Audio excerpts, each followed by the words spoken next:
In the beginning there was water and earth, mountains and sky, and between them flowed the great river destined to shape the fates of nations. The Oxus traced its course across terrain stretching from the Hindu Kush's snow-topped summits to the endless sands of the Karakum, delivering life to a realm where gods seemed nearer to the earth and humans dared to envision eternal life. Here, where the powerful river curved like a golden serpent through valleys rich with fertility, the earliest kingdoms emerged from dust and aspiration. The land called deeply to human hearts with promises of plenty, soil as dark as midnight, waters as sweet as honey, and pastures vast enough to feed 10,000 horses. Yet this paradise was entwined with danger. The very waters that bestowed life could also unleash destruction, and the mountains guarding the valleys also gave rise to storms capable of erasing generations' work. The first rulers of this land were men whose names time has erased, but whose actions still resonate in the ruins of ancient cities. These were the pioneers who mastered the wild rivers, constructed barriers to defend against floods and invaders, and united scattered tribes into early forms of civilization. These bronze-crowned leaders governed not from grand marble palaces, but from fortified centers where gold and grain were stored side by side, where warriors and priests met in council, and where the celestial and the earthly realms touched like fingers above flowing streams. In the 3rd millennium before the birth of Christ, when Egypt's rulers were still constructing their earliest pyramids and Mesopotamian city-states clashed for control over clay tablets and barley fields, this valley flourished with urban magnificence that could have made Babylon weep with envy. The magnificent city emerged like a gem from the heart of the delta. Its walls enclosed temples and workshops, royal palaces and granaries, as well as the homes of artisans whose metalwork was cherished from the Indus River to the Euphrates. Ruler Harrison, though that was not his real name since the true sounds were lost with his dynasty, governed from a palace complex spreading across 12 acres of sacred land. His throne room stood as a marvel of architectural ambition, with a ceiling supported by cedar pillars brought from faraway mountains and floors adorned with designs that mirrored the stars. In this place, he held court over a vast domain extending from the foothills to the edge of the wasteland, meting out justice with a golden scepter and accepting tributes from vassal chieftains who traveled for weeks to touch his sandaled feet. The capital's wealth originated from sources both worldly and celestial. Craftsmen transformed silver into vessels of extraordinary finesse, their hammers creating rhythms that would later influence the ceremonial music within fire temples. Merchants arrived with caravans laden with lapis lazuli from distant Afghanistan, and turquoise extracted from mines that riddled the eastern mountains. Gold dust was gathered from streams where the flowing waters gleamed like melted metal. However, the most valuable treasure was knowledge, the art of crafting metals into tools that could cleave stone, the ability to interpret the stars to foresee the temper of the river, and the skill to construct walls resistant to both enemy assaults and the forces of nature. The waterways sustaining this society represented engineering feats unmatched for nearly 2,000 years. Ancient engineers rerouted the mighty current through an elaborate canal system so precise that water could reach any field within 100 miles of the central channel. These waterways reshaped the terrain into a patchwork of fertile green, with wheat growing as tall as a man's shoulder, and barley swaying like golden waves beneath the harsh desert breeze. The canal network demanded ongoing care, weaving scattered communities into a web of mutual reliance that endured far beyond the reigns of those who ordered their creation. Political intrigue unfolded in the capital, with the lethal intricacy of a spider's web. Harrison's court boiled with ambition, barely held in check by tradition, where princes schemed against their fathers and brothers measured their strength by the allegiance of mercenary leaders. Succession conflicts erupted after each ruler's demise, marked by poisoned goblets, stealthy assassinations, alliances formed in temple shadows, and betrayal beneath the throne's blood-stained halls. Queen Taylor held her throne for 7 years. Following the passing of her husband, Harrison's leadership was characterized by a remarkable surge in artistic accomplishments that concealed a deepening fragility within the dynasty's core. Wealthy merchant families, who were amassing fortunes due to expanding trade networks, emerged as a significant threat to royal dominance. These influential figures formed private militias under the guise of caravan escorts, amassed treasures rivaling the crown's riches, and spoke confidently, fully aware that their wealth was vital to the kingdom's prosperity. One such merchant lord, Benson, controlled the trade of turquoise and commanded fleets that ventured as far as the Indus Delta, returning laden with ivory and spices which fetched enormous sums in the northern markets. His residence rivaled royal palaces in magnificence, and his daughter's marriage to a prince of the dynasty was commemorated with lavish celebrations lasting 40 days and 40 nights. The sacred sovereignty traditions connected these early rulers intimately with the cycles of earth and sky in ways that would appear strange to rulers who came after them. The sovereign was more than a political figure. He was a living link between the earthly and the heavenly realms, tasked with making sure the seasons arrived as they should, and the great river stayed on its path. Every spring, he enacted a sacred marriage with a priestess representing the earth goddess, their union serving as a symbolic renewal of the land's fertility. When droughts endured or floods ruined the crops, the people looked to their sovereign's spiritual well-being, believing it affected the fate of their harvests. Several rulers lost their lives because nature appeared to reject their authority, demonstrating that the great waterway projects Harrison commissioned were far beyond simple construction tasks. These endeavors held immense cosmic importance, requiring the approval of every deity governing the areas the waterways touched. Priests carefully determined the most favorable moments to begin digging new canals, while artisans placed silver charms within the stone channels to guarantee the continuous flow of water. Major project inaugurations featured the sacrifice of pure white bulls whose blood consecrated the soil, followed by long processions stretching for miles along the finished waterways, with musicians playing tunes meant to appease the spirits of the streams. Eternal fire altars burned within the city's temples, fueled by sanctified wood and fragrant oils that carried prayers upward to the celestial realms. These altars were not the complex fire temples found in later Zoroastrian traditions, but simpler sites where priest-kings connected with forces whose names have since been forgotten.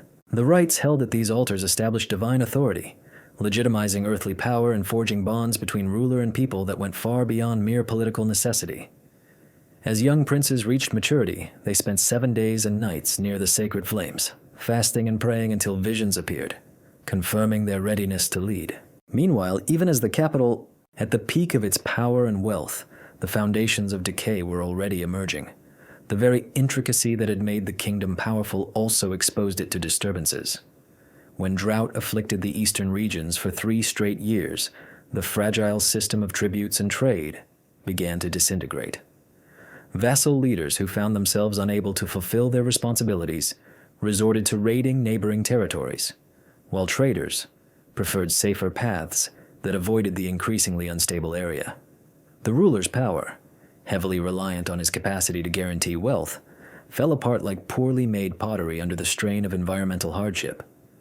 The decline of the Grand City did not come from a sudden conquest, but rather through a gradual loss of trust linked to failing institutions.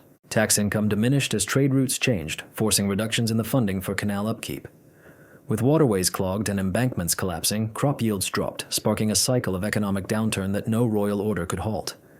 Guards of the palace, unpaid for months, abandoned their posts to serve warlords who still had the means to pay them. Within a single generation, the city that had ruled the valley for 8 centuries was reduced to a small provincial town trying to keep control of its closest lands. Meanwhile, other centers of power rose to challenge the fading dominance of the capital. Golok, located at a vital river crossing, drew in traders and artisans escaping the turmoil of the old capital. Its leaders declared themselves the legitimate successors to the ancient kingdom, supporting their assertions with forces gathered from displaced groups and refugee populations. The conflicts among these successor states were fierce and destructive, ravaging the countryside and hastening the collapse of the waterway systems that had long supported the region's wealth. Sovereign Margos of Tuluk, whose name endured as a title assumed by future rulers, secured his power through a blend of military strength and religious reform. He declared that the gods had withdrawn their favor from the previous capital due to its ruler's impiety, shifting the divine right to govern to his own lineage. The grand coronation ritual he created became the standard for royal ceremonies throughout the area, involving the symbolic death and rebirth of the sovereign through a ceremonial immersion in the sacred river, followed by dressing in robes embroidered with golden thread. The military customs established by the Metal Age warrior elites under his reign would influence Central Asian warfare for thousands of years. Their armies merged heavily armored spearmen with agile horse archers riding mounts bred not for size but for speed and stamina. These strategies laid the groundwork for the steppe conquerors who would emerge in the following centuries. They would adopt strategies they developed, including the feigned retreat, the surrounding charge, and the coordinated infantry and cavalry attack. Their weapons were masterpieces as much as tools of war, with metal blades decorated with silver engravings narrating the victories of their bearers. Rivalries among these warrior nobles created a culture of competitive violence that simultaneously reinforced and undermined the territories they defended. Duels between champions turned into grand public events that could influence diplomatic outcomes, while conflicts between aristocratic families occasionally grew into private wars necessitating royal intervention. The code of honor governing these clashes prized individual bravery over strategic caution, resulting in remarkable personal feats celebrated by poets for ages. Though this emphasis often led to strategic failures that weakened the realm's defenses, trade with far-off societies brought both prosperity and cultural influence to the valley regions. Merchants from the Indus Valley introduced stoneworking methods that transformed construction, while visitors from Mesopotamia brought writing systems enabling more advanced record-keeping. The exchange of ideas was not wholly one way, as Harrison metalworking skills spread across the ancient world, leaving a lasting mark on various civilizations. The region's unique artistic designs were found on artifacts stretching from the Mediterranean all the way to the Yellow River. Interactions with the hill communities to the east introduced both difficulties and new prospects. These tribal groups had military expertise that complemented the agricultural abundance of the valley area, resulting in alliances that extended the influence of land rulers into mountainous valleys filled with valuable mineral deposits. But these collaborations also caused political tensions because hill leaders learned to manipulate rival powers against one another, demanding tribute from several sources while preserving their freedom by cleverly changing loyalties. Traders from the western lands of Elam and Mesopotamia brought more than rare goods. They introduced news about faraway conflicts, novel technologies, and spiritual ideas that gradually reshaped valley culture. The standardized writing system they introduced enabled local rulers to record their achievements in greater detail, fostering a sense of history expressed in royal inscriptions that honored dynastic successes. Western religious beliefs blended with native customs to create combined cults that would later play a role in the emergence of Zoroastrianism. As the second millennium neared, shifts in the environment began to challenge the very foundations supporting these realms. The great stream slowly altered its path, leaving some canal networks dry while inundating others, causing large-scale population shifts that disrupted political borders. Changes in climate brought lengthier drought periods and harsher winters, lowering agricultural yields and intensifying competition for limited resources. The intricate urban centers that had prospered for many centuries suddenly faced difficulties supporting populations that had expanded during more abundant times. The collapse did not happen suddenly, and the speed of decline differed across regions.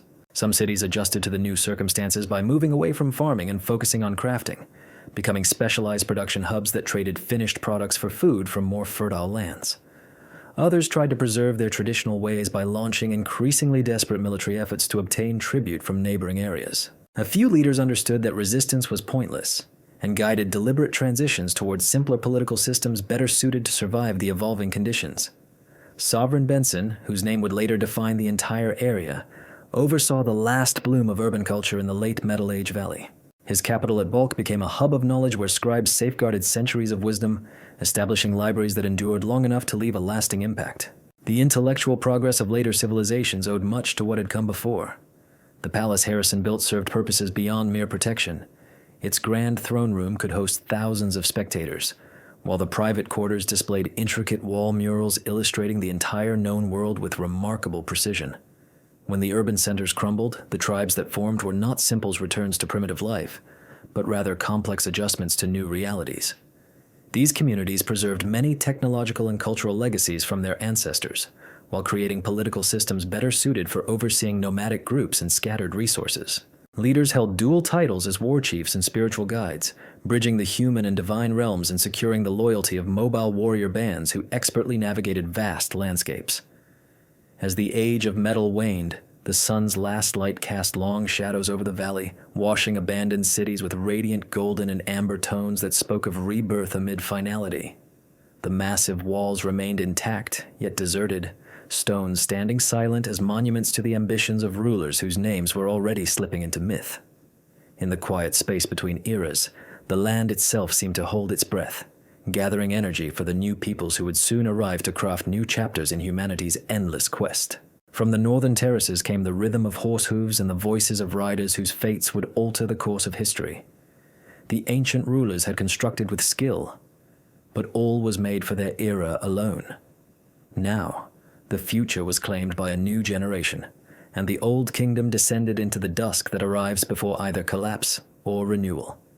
The mighty river continued its journey, unconcerned by human desires, bearing the aspirations of those long gone towards seas that had seen the rise and fall of countless empires. Yet the heritage of these original realms endured in ways their founders could never foresee. The water management techniques they invented would later be rediscovered and refined by successive leaders. Their artistic customs would shape the cultural expression stretching from the Mediterranean shores all the way to the Pacific coasts. Most significantly, the principle they represented, that human societies combined with celestial blessings could transform wild lands into fertile gardens, would inspire every civilization that followed within the shadow of the Hindu Kush. The stars revolved overhead in patterns that had once directed the first rulers toward their destinies, while beneath, the earth readied itself to nurture fresh ambitions of empire and splendor. In the space between what had been and what was yet to come, the ancient deities held their breath, watching to see which mortals would next dare to claim sovereignty over the land where Asia's heart beat strongest, where new chapters in history awaited their authors. The mountains soared into the heavens, and the rivers carried the dreams of humankind toward uncertain oceans. From the vast steppes beyond the Caspian Sea, where grasses stretched to horizons untouched by human ambition and the sky hovered like a copper dome over endless plains, the sound of hoofbeats arose, destined to alter the fate of nations. The riders who descended upon the fertile eastern valleys were not conquerors in the usual sense. They represented something far more transformative. Bearers of languages and customs that would intertwine with ancient traditions to create new civilizations. These were the noble ones whose name would resonate through millennia as both blessing and burden. They came not as a single tide, but in waves spread across generations, each great migration introducing fresh blood and innovative ideas to lands already enriched by centuries of accumulated wisdom. Their horses were small but sturdy, bred for stamina rather than show, capable of carrying mounted warriors across distances that would shatter the morale of settled armies. Their weapons were advancements in bronze and early iron, spears tipped with metal sharper than obsidian, swords that sang as they slid from leather scabbards. Leading this great exodus was Darius the Horseman. He was not the Persian emperor who would later carry the same name, but an earlier warlord whose feats would inspire the title. His voice united the scattered clans when their ancestral pastures no longer yielded grass. He envisioned new possibilities in the fertile lands down south, where mighty rivers promised a wealth beyond what nomads had ever imagined. The bronze torque he wore around his neck showed symbols of sky and storm, signifying he was chosen by celestial forces to guide his people toward their fate. Following Darius across rugged mountain passes, the clan was bound by more than just tradition or blood. They spoke a language whose origins later gave rise to dialects from Ireland all the way to India. They preserved ancestral knowledge through oral traditions, passed down in verses that could endure any disaster except the loss of the last poet who remembered them. Their society was shaped around a triadic system: priests who kept ties to the divine, warriors who defended the group's interests, and herders whose work fed everyone. This organization proved stronger than any fortress and more impactful than any bronze weapon. Their faith involved elements of sky, fire, wind, and storm, centered on worshipping Ahura, the Lord of Wisdom reigning from his palace in the clouds. His messengers, known as Yazatas, delivered his commands to human listeners. The priests were poet warriors able to recite family histories tracing back 20 generations while wielding swords with lethal skill. These skilled poets and warriors kept alive the sacred flames that never ceased, nurturing fires originally kindled in their ancestral homeland and transported across vast distances to ignite anew in fresh sanctuaries. Their profound respect for horses deeply influenced the spiritual traditions of Central Asia. These animals were far more than mere means of transportation. They were companions in humanity's cosmic destiny, beings whose speed and elegance mirrored the movement of stars across the night sky. The sacrifice of white stallions stood as their most powerful ritual, offerings whose smoke ascended carrying human prayers to gods dwelling in places no mountain on earth could reach. The ceremonial consumption of harrison, a divine drink whose true recipe vanished with its ancient brewers, turned these sacrifices into transcendental experiences that connected participants both to their celestial guardians and to one another. When the massive migrations met the established societies of the Oxus Valley, the result was neither straightforward conquest nor passive assimilation, but a sophisticated cultural blending that transformed both groups. The newcomers introduced new military innovations and strategies that changed the nature of warfare, while the indigenous peoples contributed extensive agricultural expertise and craftsmanship, enabling population levels far beyond what nomadic life supported. The fusion that arose merged these elements into a unique civilization that redefined the region's future. Harrison combined the finest features of both traditions to forge something completely original. The war leader, Manu the Lawgiver, whose name became synonymous with justice throughout the region, founded the first major settlement where nomads roaming the steppes and farmers in the valleys could live together in shared prosperity. His camp near the sacred meeting of rivers gradually expanded into a permanent town, then a fortified city, eventually becoming a regional hub that drew traders and artisans from journeys lasting several months. The legal system he established struck a careful balance between the interests of mobile herders and settled farmers, crafting a dynamic framework able to respond to shifting conditions while preserving social harmony. The military breakthroughs introduced by the noble warriors transformed warfare across the area. Their invention of composite bows enabled mounted archers to strike foes from distances never before seen, and their expertise in cavalry maneuvers quickly rendered traditional foot soldier formations outdated. The war chariots they refined served as powerful symbols of high rank, blending practical battle advantage with grand ceremonial display. Decorations on harnesses found in royal graves highlight how deeply valued the bond between rider and horse was to these people. Metal fittings elevated everyday gear into masterpieces of craftsmanship.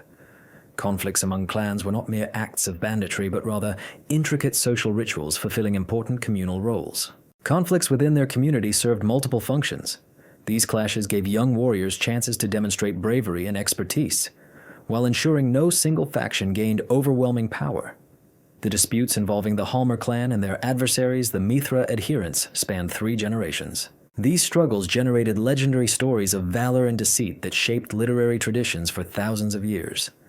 The heroes of these battles became mythic heroes, their deeds immortalized in poetry that turned real events into symbolic legends. Sacred genealogies linking ruling houses to divine beings formed the foundation of political authority. These performances were far more than entertainment. They acted as legal records defining inheritance rights, marriage eligibility, and justification for leadership. Bards who committed these grand epics to memory held sway equal to war leaders, capable of legitimizing dynasties or condemning them to obscurity. Their commitment to precision was preserved through sophisticated mnemonic systems, enabling thousands of verses to be retained despite the absence of writing. The rise of the initial priestly rulers marked a defining moment in human progression, shifting from tribal systems to early forms of governmental structure. These leaders merged spiritual influence with political control, asserting a direct link with the celestial world while wielding tangible weapons against their foes. Those who held office wore distinctive ritual garments. Gleaming golden crowns captured and reflected the sacred flames. Garments adorned with heavenly signs and staffs crowned with sun emblems transformed them into vivid connections between the human and divine spheres. Among the noble horsemen, a rigid moral code sustained a deep-rooted custom of honor and competition throughout Central Asia. This framework prized individual bravery above collective caution, personal fame over tactical insight, and the exhibition of skill through impressive acts that might not serve any broader goal. Contests of single combat settling conflicts between opposing clans grew into sophisticated ceremonies capable of deciding the fate of whole communities, with champions bearing the weight not only of their own dignity, but also of the shared future of their followers. Legendary stories of mounted warriors emerged around campfires where bards vied to craft the most unforgettable accounts of recent skirmishes. These tales elevated everyday disputes to mythic battles between the powers of light and shadow, glorifying ordinary leaders as heroes whose actions mirrored the timeless clash between order and chaos. The figure of Rostam, undefeated in both a historical and symbolic character, embodied the warrior ideal destined to inspire. For many generations, young men sought honor and bravery, both on the battlefield and in one-on-one combat. The arrival of iron-working technology marked a significant change in material customs. The knowledge of how to smelt this new metal was carefully protected by expert craftsmen who held respected positions within the tribal social order. Weapons made of iron maintained their sharpness longer and delivered stronger blows than the earlier bronze ones, while iron tools enabled more productive farming and advanced artisanal skills. The ritual of handing iron swords to young warriors reaching adulthood became a symbolic ceremony that signified their entry into the warrior class. As Harrison settlers founded permanent settlements across the area, they began to forge architectural traditions that mirrored their principles and spiritual views. The flame temples they built were designed to meet practical needs for sustaining sacred fires, while also serving as central locations for group ceremonies. These buildings incorporated elements from the architectural styles they encountered and combined them with new ideas shaped by their own tastes, resulting in a unique design approach that would impact construction throughout the Iranian regions. Taking inspiration from farming communities, the newcomers adapted these construction techniques to suit their way of life, without losing connection to their nomadic heritage. They created systems of seasonal migration that enabled them to utilize both mountainous pastures and cultivated lands, enhancing their agricultural output while maintaining the mobility that was essential to their way of life. Their extensive herds, which were their most valued assets, required large grazing territories, leading to the establishment of intricate agreements regarding resource sharing among various tribal communities. The small settlements that formed around fortified strongholds gradually transformed into actual towns. As the advantages of concentrated populations became clear, these communities attracted artisans capable of producing specialized items that supported more advanced lifestyles. Weaponsmiths crafted superior blades, leather workers produced harnesses of exceptional quality, and jewelry makers fashioned decorations befitting the wives of nobles. The marketplaces that emerged around these craft hubs became central points in regional trade networks, linking pastoral nomads with settled farmers. Relationships with far-off civilizations introduced new ideas selectively integrated into steppe traditions where they aligned with existing customs and values. The introduction of wheeled vehicles brought a major shift in transportation, adapted for both functional and ceremonial use. War chariots became symbols of high status, while ox-drawn carts served more practical purposes. The ordinary task of transporting goods over vast distances persisted. Metalworking skills originally acquired from foreign artisans were adapted to create uniquely Harrison designs that mirrored the aesthetic tastes of their new users. When steppe spirituality blended with indigenous traditions, it sparked a surge of religious syncretism that influenced global faiths profoundly. The eternal flame altars that burned incessantly in their sacred spaces incorporated aspects of ancient cults they had encountered while still serving as central points for connection with the celestial sphere. Prayers offered around these revered fires began to include fresh gods and ideas while maintaining the core framework of Harrison religious philosophy. The emergence of formal kingship within formerly egalitarian tribal groups necessitated the invention of new ceremonial customs to justify unprecedented concentrations of power. Elaborate crowning ceremonies, which evolved from prior war leader rites, combined components from both steppe and native cultures, producing events that met the demands of diverse communities while clearly defining leadership hierarchies. The royal insignia for these occasions, including crowns symbolizing rule over earth and sky and scepters embodying authority over both mortal and divine worlds, set models for comparable rituals across the ancient world. As the second millennium advanced, communities started merging into larger political formations capable of rivaling the dominant powers in the area. The alliance forming around the stronghold of Bactria won the loyalty of numerous smaller settlements, giving rise to a nascent state that blended military strength with economic growth. The leader emerging from this transformation held the title of Shah, which means master, symbolizing a shift from tribal chieftain to a figure closer to genuine monarchy. These fortified urban centers became hubs of Harrison influence, designed both for defense and ceremonial functions. Their fortifications utilized the latest military engineering techniques, while the public areas were arranged to host large assemblies, still vital for tribal governance. The palatial residences of the rising royal families embodied the conflict between older ideals of equality and the growing social hierarchy. They combined private living spaces for the ruling household with large public rooms where ordinary warriors could present their petitions and grievances. As authority grew more centralized, a surge of artistic creativity ensued, shaping the region's visual traditions for many years. Metalwork crafted in Harrison workshops combined advanced technical skill with elegant decoration, producing items that were both functional and expressive of ethnic identity. The art of textile weaving that evolved alongside the raising of fine sheep and goats produced materials of such exceptional quality that they drew admiration from merchants carrying samples to markets located thousands of miles away. In the same era, priest scholars made groundbreaking discoveries that laid the foundation for centuries of progress in philosophy and science. Their astronomical studies, initially pursued for religious reasons, led to the creation of calendars that could precisely forecast seasonal changes and celestial occurrences. Innovations in mathematics, developed to assist in architectural designs and land measurements, gave rise to calculation techniques that later civilizations would perfect and pass down. Their medical expertise, grounded in careful examination of both human and animal bodies, established healing traditions that influenced medicinal practices far beyond their homeland, reaching places from Ireland to India. The advent of written scripts tailored specifically to capture the Iranian language signified a significant turning point in their cultural development. These symbols, adapted from neighboring peoples, were altered to reflect the phonetics of their own speech, forming writing systems capable of preserving oral heritage while enabling more advanced record-keeping. The schools for scribes that emerged from these innovations became hubs of education, attracting pupils from across the region and spreading literacy and numeracy skills essential for managing increasingly complex administrative frameworks. As the Harrison peoples solidified their dominance over the eastern lands, their gaze extended beyond nearby borders in search of new opportunities for expansion. The riches amassed in their coffers through prosperous farming and thriving trade provided the means for military campaigns aimed at spreading their sway into adjacent territories. Diplomatic ties forged with remote rulers created intricate networks of alliances and mutual responsibilities that would influence international relations for generations. Under the glowing golden and crimson skies above the Hindu Kush, the Harrison era reached its zenith, with nomadic wanderings gradually giving way to the foundation of imperial power. From the scattered flame temples across the region, smoke from sacred offerings rose, paying homage to gods whose names would resonate through the ages. Meanwhile, inside the grand halls of recently established cities, poets crafted verses destined to motivate future warriors. This remarkable blending of steppe nomadism and settled agriculture, of rider and cultivator, sky protector and earth spirit, birthed a civilization unlike any before it. It united the mobility of horseback peoples with the complexity of urban culture.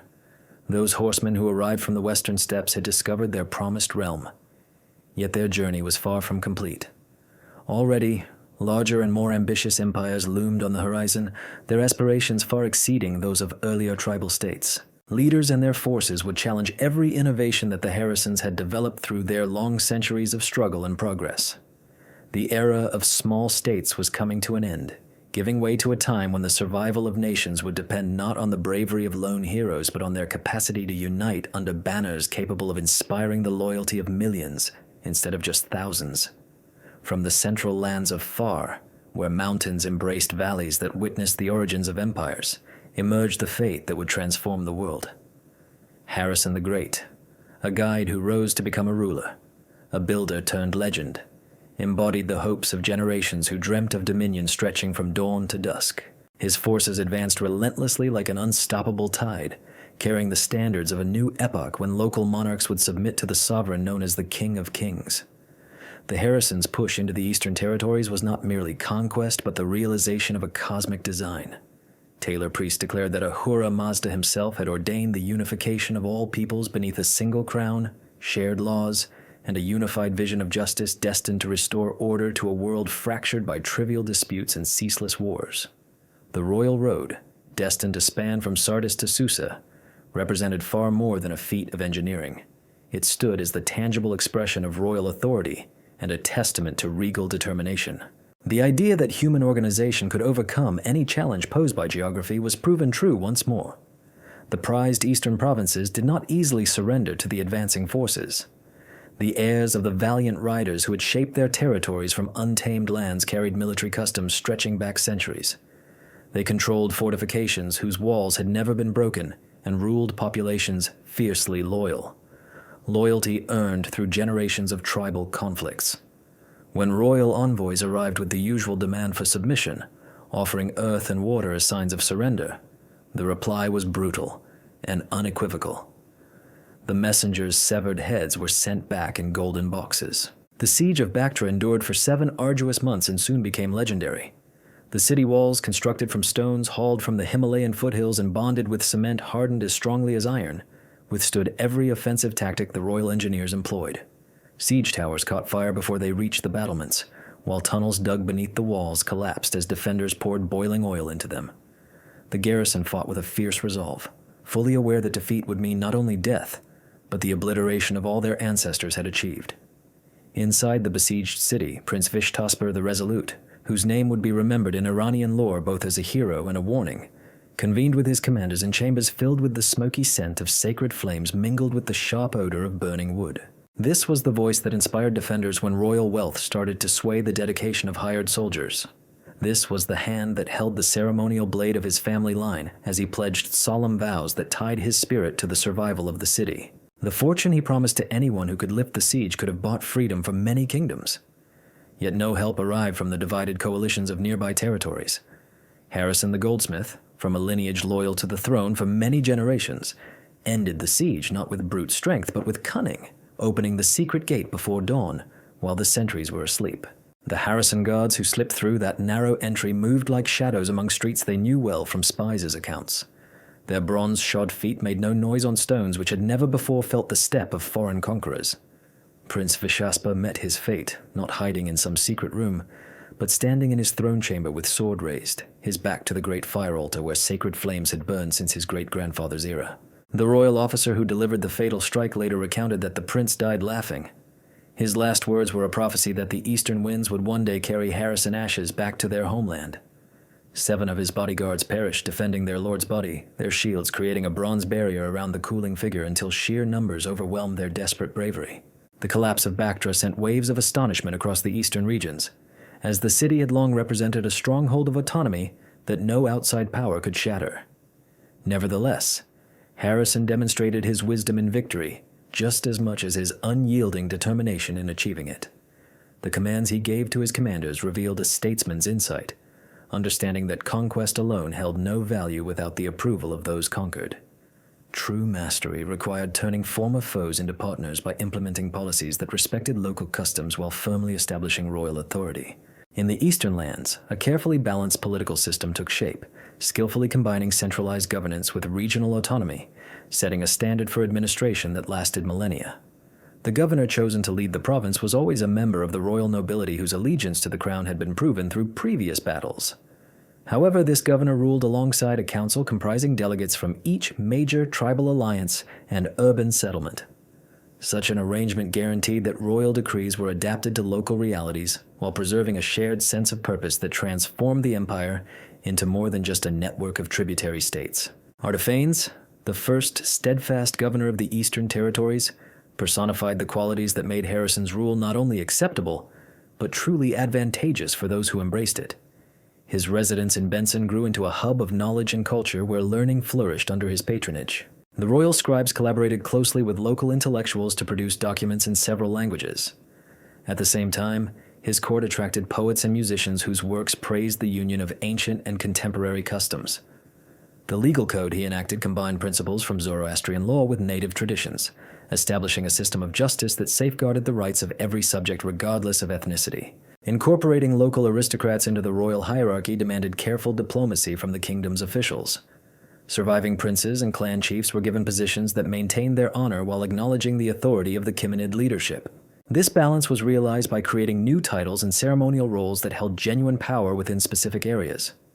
Marriages arranged between royal governors and local noble families forged kinship ties that reinforced political alliances while producing descendants of mixed heritage who symbolized the realm's diverse identity. Ceremonial events in this new structure combined imperial grandeur with Eastern customs deeply familiar to the population.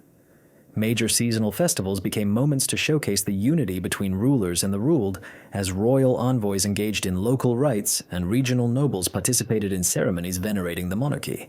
The fire temples, which had been central to spiritual life before the conquest, were integrated into a larger religious system that recognized Ahura Mazda's ultimate authority, while still allowing for the veneration of local gods. Crafted with goals beyond mere extraction, the tribute system directed Eastern riches into the royal treasury while simultaneously fostering local economic growth. Taxes imposed on farmland production encouraged farmers to boost their output, whereas levies on trade activities were designed to encourage long-distance commerce rather than hinder it. This approach triggered an economic surge, transforming the region into one of the kingdom's most prosperous areas and guaranteeing that the local inhabitants benefited from their association with the monarchy. Loaded with rare and luxurious products, the tribute caravans headed to Pipilis amazed everyone who witnessed them, becoming legendary in their own right. Lines of camels transported silk fabrics whose quality exceeded anything made in the western lands, while pack horses carried meticulously packaged examples of the area's renowned metalwork. The golden horses, the territory's most esteemed gift to the royal cavalry, were accompanied by riders whose expertise in breeding horses had been perfected through hundreds of years of selective breeding.